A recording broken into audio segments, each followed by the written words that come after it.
আজকে সকালে না ঘুম থেকে উঠে মুখটা একদম ফ্রেশ হয়ে গেল। কারণ কি জানো? কারণ আজকে সকালে ঘুম থেকে উঠে দেখি বেশ ঝলমলিয়ে রোদ উঠেছে।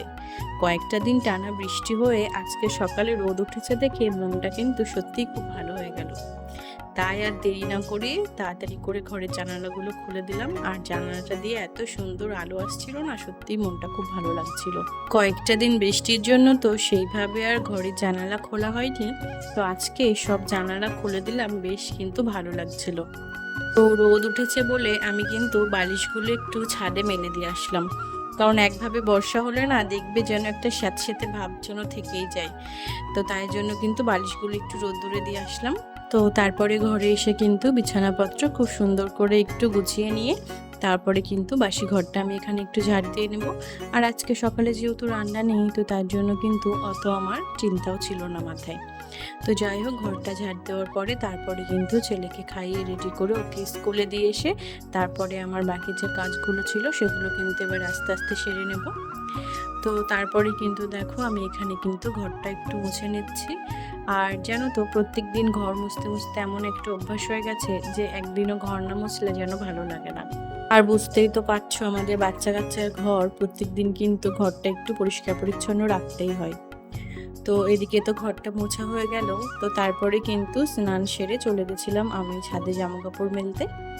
তো তোমরা দেখতে বুঝতেই পারছো যে কত সুন্দর আজকে রোদ উঠেছে, তো তাই জন্য কিন্তু আমি বালিশগুলো একটু উল্টে পাল্টে দিলাম। রোদ তো খুব সুন্দর উঠেছে, কিন্তু মাঝে মাঝে কিন্তু একটু মেঘও করছিল, যেটা দেখে কিন্তু খুব ভয় লাগছিল, কারণ বালিশগুলো উপরে দেওয়া ছিল ছাদে। তো আর একটু সময় কিন্তু এই রোদ্দুরে দিয়েই বালিশগুলো তুলে নেব, কারণ আকাশে কিন্তু একটু একটু মেঘও ছিল।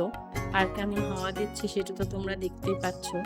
তো আমার জামা কাপড়গুলো তো সব মেলা হয়ে গেল, আর তারপরে দেখলাম ছাদে খুব সুন্দর একটা লাল জবা ফুল ফুটে আছে। তো যেহেতু এখন পুজো দিতে যাব, তো তাই জন্য কিন্তু আমি ফুলটা তুলে নিলাম। আর সেই লাল টুকটুকে জবা ফুলটাকে আমি মা তারার চরণে কিন্তু অর্পণ করলাম। তো তারপরে কিন্তু সুন্দর করে সমস্ত ঠাকুরের পায়ে ফুল দিয়ে আমি কিন্তু এবারে পুজোটা সেরে নেব। তো সমস্ত কাজ কিন্তু গোছানো হয়ে গেছে, গাটাও কিন্তু খুব হালকা হয়ে গেছে। তো এবারে কিন্তু পুজোটাও দেওয়া হয়ে গেল, তারপরে চলে যাব কিন্তু দুপুরে রান্নাঘরে। তার আগে তোমাদেরকে বলে রাখি, আমি কিন্তু রান্না বসানোর আগে গেছিলাম স্কুলে ছেলেকে নিয়ে আসতে। তো ওকে বাড়িতে নিয়ে এসেই তারপরে কিন্তু আজকে দুপুরে রান্নাটা আমি বসিয়ে দেবো। তো আজকে দুপুরে না রান্না করতে এসে দেখি সমস্ত কিছু কিন্তু গোছানো আছে। মাছটা দাদা ধুয়ে রেখেছে, আর মা কিন্তু পেঁপে আর আলুটা কেটে রেখেছে। যেহেতু মাছটা পেঁপে দিয়ে রান্না করব, তো আমি এসে কিন্তু মাছটা এবারে ভালো করে একটু হলুদ লবণ মাখিয়ে নিয়ে মাছগুলো একে একে ভাজা করতে বসিয়ে দিলাম। তো মাছ ভাজাগুলো বসিয়ে দিয়েই আমি কিন্তু রান্নার জন্য মশলাটাও রেডি করে নেব। তো মাছগুলো ভাজা করতে যেহেতু অনেকটাই সময় লাগবে, তাই তার মধ্যে কিন্তু আমার মশলাটাও করা হয়ে যাবে। তো মশলার মধ্যে ওই আদা জিরে আর লঙ্কা দিয়ে আমি কিন্তু মশলাটা এবারে করে নেব।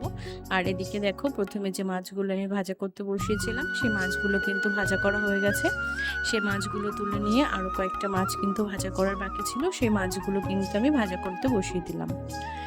তো আজকে কিন্তু প্রথম আমি পেঁপে দিয়ে তেলাপিয়া মাছ রান্না করব, এর আগে কিন্তু আমি কখনো করিনি। আর এমনিতেও তো পেঁপে খেতে খুব একটা ভালোবাসি না, যদিও তরকারি রান্না করলে একটু খাওয়া হয়, তাছাড়া কিন্তু পেঁপে খেতে খুব একটা ভালোবাসি না। তো যাই হোক, এদিকে তো মাছগুলো সব ভাজা করা হয়ে গেছে। তো ওই মাছ ভাজা তেলের মধ্যে কিন্তু সামান্য একটু জিরে ফোড়ন দিয়েছিলাম। তো তারপরে কিন্তু আমি পেঁপে আর আলুটা খুব লাল লাল করে কিন্তু একটু ভাজা করে নেব।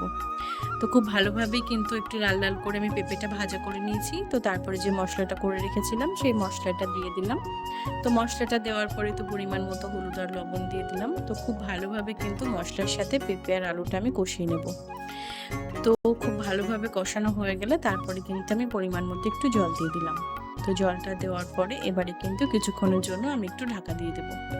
তো যতক্ষণ না মাছের ঝোলটা ফুটে উঠছে, ততক্ষণের জন্য আমি যে বাসনগুলো আছে সেই বাসনগুলো কিন্তু একটু মেজে নেব। তো তারপরে ঝোলটা ফুটে উঠলে আমি কিন্তু এবারে একে একে সমস্ত মাছগুলো মাছের ঝোলের মধ্যে দিয়ে দেব। তো দেওয়ার পরে না আমি কিছুক্ষণের জন্য আবার একটু ঢাকা দিয়ে রাখলাম। তো এই দেখো, আমার কিন্তু মাছের ঝোল রান্না প্রায় শেষের দিকে। আর পেঁপে আর আলুটাও কিন্তু খুব ভালোভাবে সিদ্ধ হয়ে গেছে। তো ঝোলটা সামান্য আর একটু টানিয়ে আমি কিন্তু এবারে মাছের ঝোলটা নামিয়ে নেব। তো তোমরা যদি কখনো কেউ না খেয়ে থাকো, এইভাবে একদিন রান্না করে খেয়ে দেখবে, আশা করছি ভালো লাগবে। আমিও কোনোদিন খাইনি, তাই তোমাদেরকে আমিও বলতে পারছি না যে কেমন হবে, তো আশা করছি বেশ ভালোই হবে খেতে। তো তোমরা আজকে দুপুরে কে কী রান্না করেছো সেটা কিন্তু আমাকে অবশ্যই কমেন্ট করে জানিও।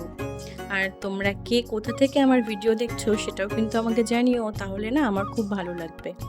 তো যাই হোক, আজকের মতো সমস্ত কাজবাজ কমপ্লিট হয়ে গেছে। তো তোমাদের সাথে পরে আবার অন্য কোনো ভিডিওতে আমার দেখা হবে।